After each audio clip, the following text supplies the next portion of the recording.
अस्सलाम वालेकुम असाने साइनो के हाल ने मैं खुश आमदीद करे ना दोबारा अपने चैनल चो उम्मीद करता सारे भरा भैन ठीक हो सो ते रोज़े भी चंगे गुजरते पे हो सन रोज़े भी अज कहते तो पे आखिरी रोज़ा हो सी देखो रात नू चंद चढ़ते नहीं या नहीं चढ़ते अल्लाह पाक खैर करे तो सुने अज भी लाग बना रहा माशाअल्लाह बकरी ने बच्चा दिता बच्चा काफ़ी सेहतमंद है तो उसकी सफाई कर रहा बकरी अमृतसरी सी पैलन पाठे पहली दफ़ा बच्चा दिता तो माशाअल्लाह माशाअल्लाह बकरे की नस्ल नागरी लग रही है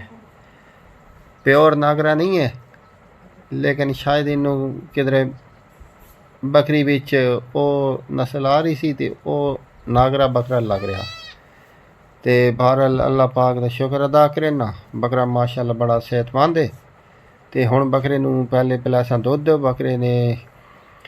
ने जहर अज नहीं सुट्टी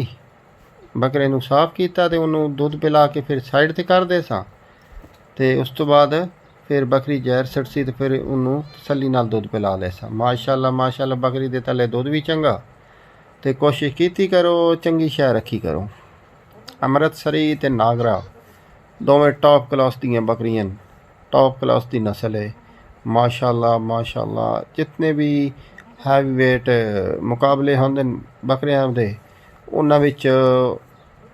अमृतसरी या नागरा टॉप क्लास ते रहिंदा ते दोस्तों एक तो रिक्वेस्ट करदा मेरा चैनल भी सबसक्राइब करो लाइक भी करो ते शेयर भी कीता करो ताकि मेरे एक तो वीडियो तुहानूं पहुँचे दूजा तुहाडे सबसक्राइब नाल साडा भला होवे तुहाडा तो कुछ नहीं ना जाना तो साडा भला हो सी ते दोस्तों हुण बकरी नूं पहले तो देसां गुड़ उस तो बाद बच्चे नूं गुड़ पहले थोड़ा जिहा खिलाया हुण दोबारा उन्होंने दिता ताकि एक तो उहदे अंदरों सफाई हो जासी इस नाल ते दूसरा वो दुध खुश होकर पी लिया सी आ देखो उंगली उपर गुड़ लाया गुड़ ला के ते उन्होंने उहदे मूँह च उंगली दे रहा उंगली चूस लिया सी चूस के एक तो फिर उन्होंने आंदरा की सफाई हो जासी अंदरों तो दूसरा फिर चूसण की वजह तो दुध जल्दी पीना शुरू कर दे सी।